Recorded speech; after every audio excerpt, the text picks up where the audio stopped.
Sahabat beriman yang dimuliakan Allah Subhanahu wa Ta'ala, sebelum diciptakannya manusia oleh Allah Subhanahu wa Ta'ala, terlebih dahulu Allah telah menciptakan musuh-musuh dari manusia itu sendiri, yang menyebabkan banyaknya hidup seorang manusia hancur dan berantakan hanya karena satu hal ini.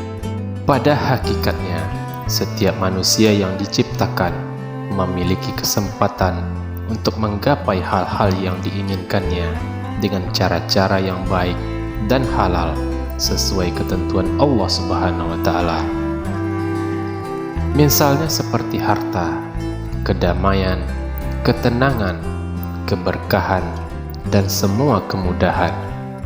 Akan tetapi semua itu akan hilang saat manusia itu sendiri tidak memiliki kekuatan iman untuk menangkis segala godaan dan bujuk rayu setan yang ingin menyesatkan dan menghancurkan manusia tersebut agar berpaling dan meninggalkan Allah Subhanahu wa Ta'ala yang sesungguhnya sang pemberi apa yang diinginkan manusia tersebut. Setan merupakan musuh terbesar umat manusia. Setan masuk ke dalam hati setiap orang, apakah dia seorang mukmin ataupun tidak. Setan terus melakukan upaya untuk membawa hasutan, keburukan, dan kejahatan ke dalam dada manusia. Setan merupakan musuh yang nyata bagi manusia, sebagaimana yang telah disebutkan dalam Al-Quran, Surah Al-Baqarah, ayat 168. Bismillahirrahmanirrahim.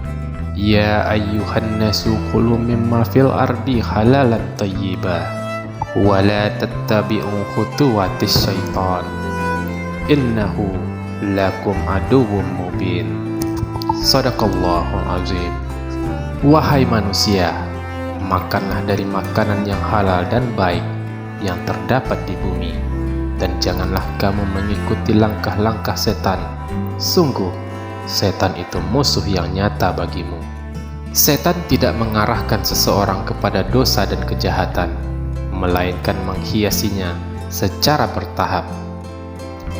Misalnya ketika seseorang mendengar azan dan hendak melakukan sholat, namun setan berkata kepadanya, "Tetaplah santai di tempat tidur, kamu lelah dan capek," sehingga manusia tersebut terbuai dan mengiyakan rayuan setan tersebut. Setan turut berupaya menghasut manusia agar menunda-nunda untuk bertaubat. Setan membuat manusia terus menunda untuk bertaubat dengan mengatakan masa muda merupakan tahap yang indah dan taubat bisa dilakukan di lain waktu. Sedangkan kita sebagai manusia biasa yang lemah, kita tidak pernah tahu kapan ajal atau kematian itu akan menjemput kita. Setan juga menjadikan manusia tinggi angan-angan, mendorong manusia takut akan kemiskinan dan kesusahan, sehingga kemudian dia menghasut manusia untuk mendapatkan kekayaan dengan jalan yang haram, seperti berjudi, mencuri, menjual narkoba, dan yang lainnya. Bukanlah setan bila gampang menyerah kala menggoda manusia. Sesungguhnya orang-orang yang soleh justru mendapatkan godaan yang lebih dahsyat dari orang-orang yang kadar keimanannya masih sedikit. Satu hal yang bisa kita ambil dari sifat setan yang bisa kita terapkan dalam kehidupan kita sehari-hari, yaitu tidak mudah menyerah atau pantang menyerah.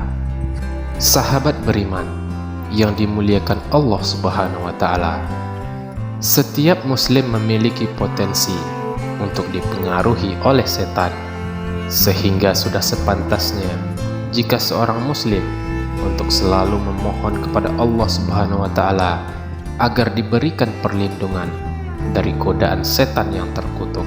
Allah Subhanahu wa Ta'ala telah memerintahkan hambanya untuk terus memohon perlindungan dari setan, sehingga menjauhkan perbuatan-perbuatan yang dilarang agama. Allah Subhanahu wa Ta'ala berfirman dalam surah Al-A'raf ayat 200, Dan jika setan datang menggodamu, maka berlindunglah kepada Allah. Sungguh, Dia Maha Mendengar, Maha Mengetahui. Dikutip dari buku Amalan-amalan Ampuh Pengusir Setan dan Jin Jahat, disebutkan beberapa doa dan ayat pengusir setan dan jin. Amalan ini bisa dibaca setiap hari agar Allah Subhanahu wa Ta'ala senantiasa menjaga dari keburukan dan tipu muslihat setan. Amalan yang pertama adalah hendaklah membaca A'udzubillahi minasyaitonirrajim. Aku berlindung kepada Allah dari godaan setan yang terkutuk. Bacalah setiap hendak melakukan aktivitas atau kegiatan. Dan yang kedua, perbanyaklah membaca ayat kursi. Ayat kursi terdapat dalam surah Al-Baqarah, bisa digunakan sebagai ayat pengusir setan. Dengan membaca ayat kursi, bisa membentengi diri dan harta benda dari gangguan setan. Dan amalan yang ketiga adalah perbanyaklah membaca surah Al-Falaq, surah An-Nas, dan surah Al-Ikhlas. Dan yang keempat, bacalah surah Al-Baqarah. Barang siapa yang membaca surah Al-Baqarah, maka setan tidak akan memasuki rumah. Rasulullah SAW menyatakan dalam sabdanya, janganlah jadikan rumah-rumah kalian seperti kuburan. Sesungguhnya rumah yang dibacakan surah Al-Baqarah tidak akan dimasuki setan. Hadis riwayat Qurtubi.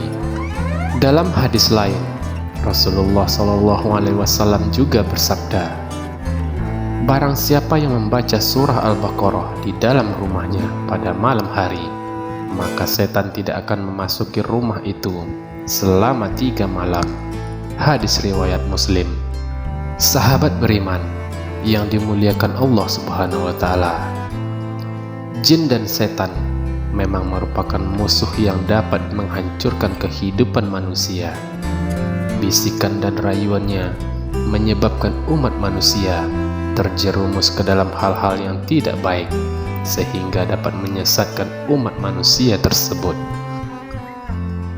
Maka dari itu, marilah kita tingkatkan keimanan dan ketakwaan kita terhadap Allah Subhanahu wa Ta'ala, agar kita bisa membentengi diri kita dari godaan setan yang terkutuk.